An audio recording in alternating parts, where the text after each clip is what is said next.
God's Hope for the Grieving by Diane Gates, read by Leah Martin.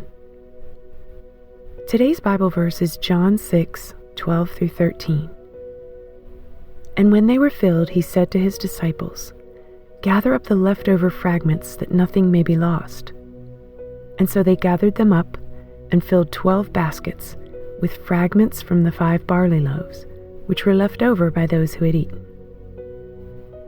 A number of years ago, I was rereading the account of Jesus feeding the 5,000.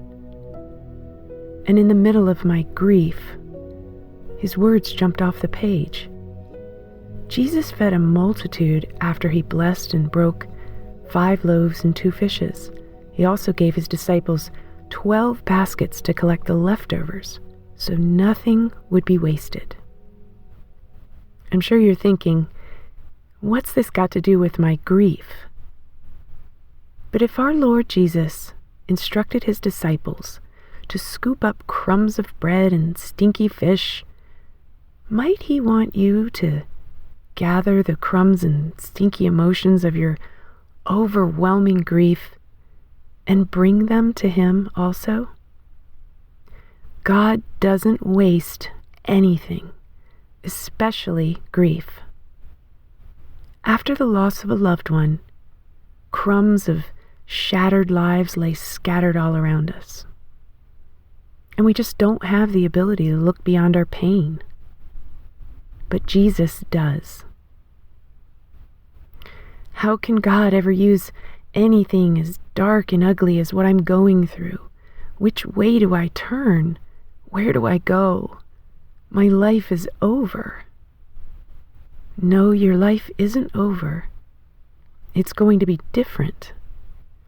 And we don't like change.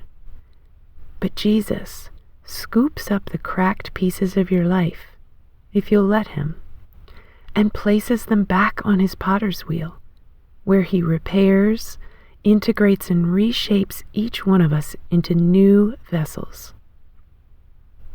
By the power of his love, the warmth of his hands, and the pain we've experienced, he changes pride into humility, anger into hope, and rampant sorrow into comfort and love. Then he certifies everyone whom he's repaired, as it says in 1 Corinthians 1:4, comforting us in all our affliction, so that we may be able to comfort those who are in any affliction with the comfort with which we ourselves are comforted by God.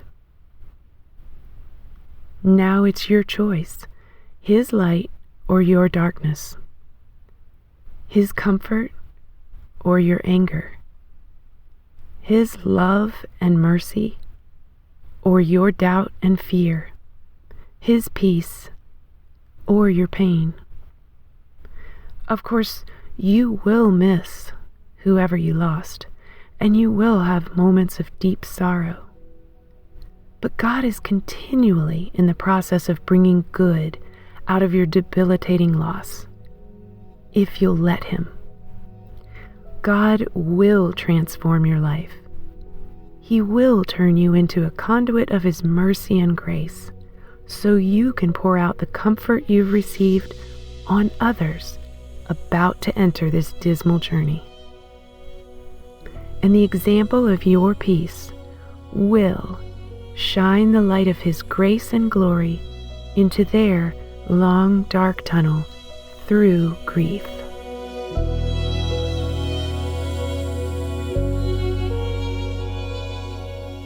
Hey everyone, thanks for listening to Your Daily Bible Verse, a production of the Salem Web Network.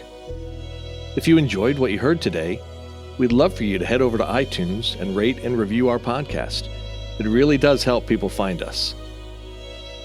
This episode was produced by our managing editor, Kelly Givens, and recorded and edited by Stephen Sanders.